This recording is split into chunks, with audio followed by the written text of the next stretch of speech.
Estoy con María Victoria Martínez López. Victoria, hola. Hola. Bueno, tú tienes una cosa muy interesante, que tú conjugas, tú eres filósofa y eres enfermera. O sea, estás en dos campos. ¿Cuánto tiempo llevas en Inédito aproximadamente? Llevo 2 años. 2 años. Desde que comenzó mi contrato de formador de personal investigador, mi FPI, dentro del proyecto. ¿Y estás haciendo un doctorado, una tesis doctoral? Sí. Mi trabajo en Inédito, bueno, es hacer mi tesis doctoral. ¿Y sobre qué trabajas? Porque sabiendo que todo esto es trasplantes y donaciones, pero ¿qué aspecto estás trabajando? Yo me he centrado en lo que tiene que ver con el cuidado de la familia dentro del proceso de donación y de trasplante de órganos. Mi foco de interés es la familia. ¿Y por qué es tan importante? Porque parece ser, aparentemente los importantes son el donante y el receptor, y el profesional que va. ¿Y la familia por qué es tan importante? Porque independientemente del modelo legislativo que rija en ese momento en cualquier país, la familia tiene un papel decisivo a la hora de autorizar o de rechazar la extracción de órganos. Y la familia tiene, al tener ese papel tan importante, tenemos que cuidarla y tenemos que ver, bueno, no solamente cuál es su papel, qué dicen las leyes que es su papel, sí, o qué se hace en la práctica, sí, sino también dar un paso más y pensar cuál debe ser el papel que debe tener la familia dentro del proceso, reflexionar sobre cuál debe ser el peso que tiene que tener la familia. ¿Y tú piensas eso o estás de acuerdo que debe tener mucho peso? Porque pues no lo sé y por eso estoy investigando sobre esto, porque bueno, queremos saber, o por lo menos mi línea de investigación está centrada en un estudio que permitirá obtener resultados y datos sobre cómo viven las familias el proceso de donación y de trasplante de órganos. Y a la luz de esos resultados que podamos interpretar cuál debe ser ese papel. Muy interesante. Muy interesante, porque en teoría el donante ha fallecido y no es perjudicado por si se le extrae un órgano, el receptor clarísimamente se beneficia, pero la familia, bueno, ni tiene perjuicio ni beneficio, en teoría. No lo sabemos. La hipótesis de partida es que autorizar la donación favorece el afrontamiento posterior que tiene el familiar con respecto al fallecimiento de su ser querido. Esa es la hipótesis de partida, que autorizar realmente beneficia a la familia, pero esto es algo que necesitamos constatar. O sea que la familia que ha de hacer un duelo porque ha fallecido su familiar, ese duelo se va a ver influenciado si participa en un proceso de donación que ellos tienen que autorizar o dar el consentimiento. Se ven beneficiados o puede ser que no, puede ser que se vean perjudicados. Nuestra idea es que puede ser un duelo peor que hagan o mejor o... Claro, dependiendo de cómo han vivido los familiares ese proceso, en función de algunos factores que creemos que pueden influir, como la comunicación que han percibido por parte de los profesionales, el cuidado, la atención percibida hacia ellos y ellas mismas y hacia su ser querido.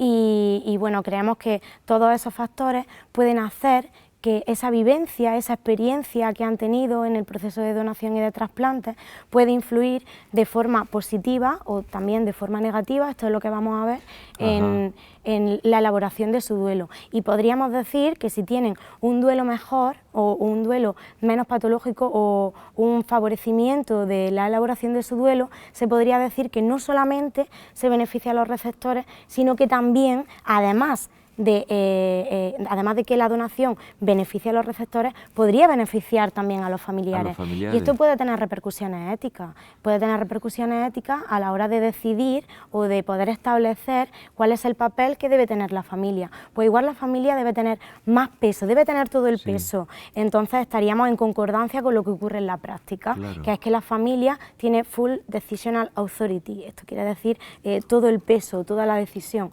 Porque imaginemos que, no sé, que entrevistamos a un familiar y que se arrepiente de la decisión que ha tomado y a raíz de eso elabora un duelo muy desadaptativo. Y esto podría llevarnos a plantearnos, bueno, igual es que la familia no tiene que tomar la decisión, igual es que está perjudicando a los familiares tener tanto peso y sentir tanta responsabilidad, porque pueden vivir la decisión que toman en ese momento como una carga, o bien puede ser que los familiares entiendan que tomaron una buena decisión autorizando, porque de esa manera le han dado sentido a la muerte de su familiar, dando vida a otra persona, y que de alguna manera su ser querido vive en el cuerpo de otras personas. Claro, es muy importante lo que me estás contando, porque ese momento que aparentemente es un momento muy singular, ¿no? Vas a donar, pero que lo que tú dices es que tú te vas a preocupar de algo más allá de ese momento. ¿Qué pasa con la familia luego? Claro, ¿qué pasa con la familia? Uno puede decir, se acabó ese momento y allá cada cual se la... Claro, ya tenemos los órganos, pues ya estamos beneficiando al receptor y ya está. Pero no, tenemos que hacer un seguimiento de esa familia y ver cómo han vivido el proceso, sobre todo de cara a mejorarlo.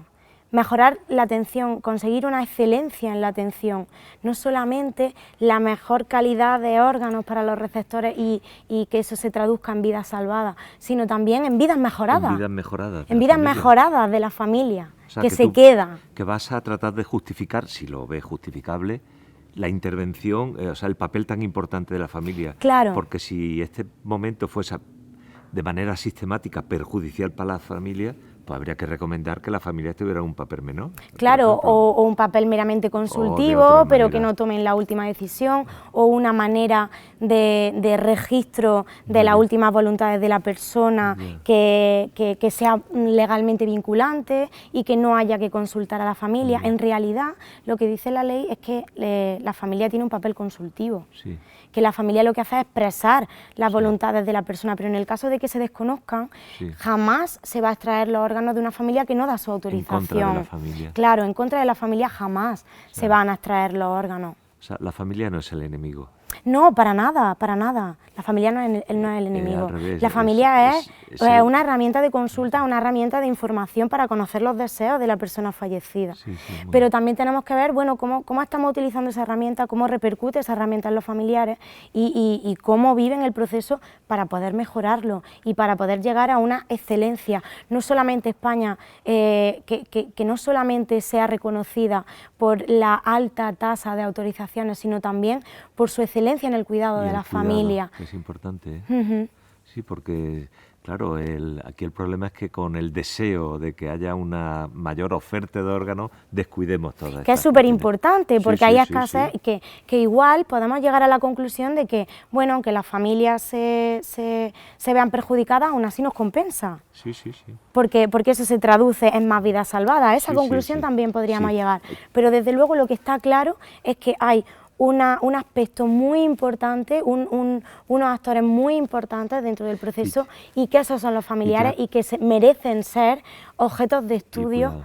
¿Y ya has llegado a conclusiones firmes o estás en el proceso aún? Durante este tiempo que llevo dentro del equipo de investigación de Inédito, hemos estado diseñando el estudio hemos estado diseñando el estudio con muchísimo mimo, basándonos en otros estudios que se han hecho en otros países y que, bueno, no se han llevado a cabo en España. Y nos hemos estado basando en esos modelos de entrevistas a los familiares para poder diseñar el mejor estudio posible que tenga en cuenta la vulnerabilidad de la familia. De la familia. Claro, porque investigar a la familia también necesita o merece reflexión ética. No podemos abordar a la familia de cualquier manera, porque la familia se encuentra en un momento de especial vulnerabilidad, acaban de perder a alguien que quieren. Son frágiles. Son potencialmente frágiles, no podemos asumirlo tampoco, pero sí que es cierto que no podemos negar que es una población potencialmente vulnerable y que merece especial cuidado. Y la perspectiva de investigación hacia esos profesionales tiene que ser muy cauta y muy prudente. Entonces, por ejemplo, nos planteamos poder abordar a esos familiares en el momento posterior a haber tenido lugar la entrevista. Pero luego concluimos que podía ser demasiado exigente para ellos. Porque además de que acaban de pedir, pongámonos en su situación, acaban de perder a un ser querido.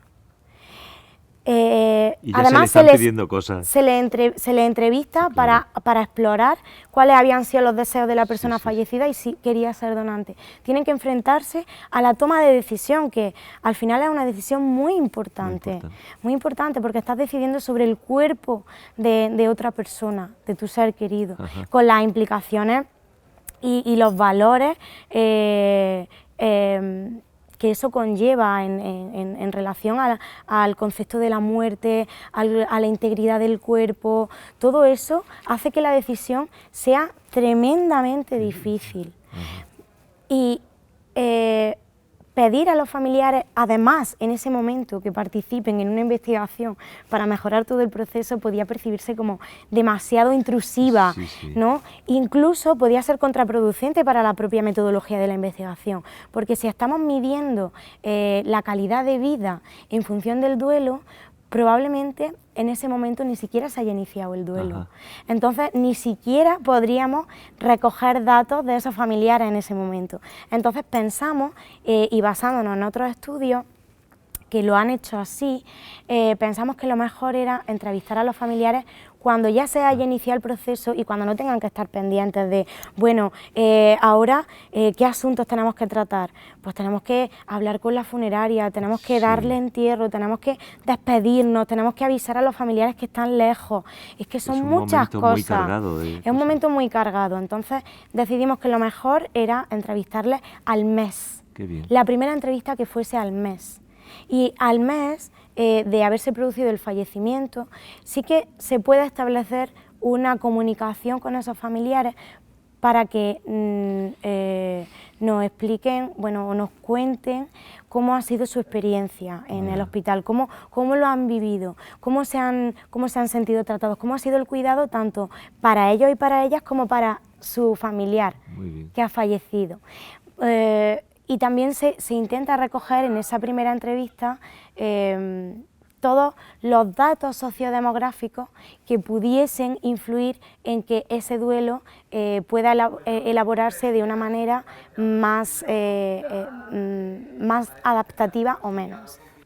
¿Y después del mes ya no volvéis a ver a la familia? ¿O volvemos a contactar con ellos al tercer mes y al noveno mes. Y en esos momentos es como la parte cuantitativa de la investigación. En ella vamos a medir cuantitativamente a través de ítems, de test psicológicos validados, cuáles son los niveles de depresión, de ansiedad, de estrés postraumático, de crecimiento personal, de resiliencia y de duelo complicado.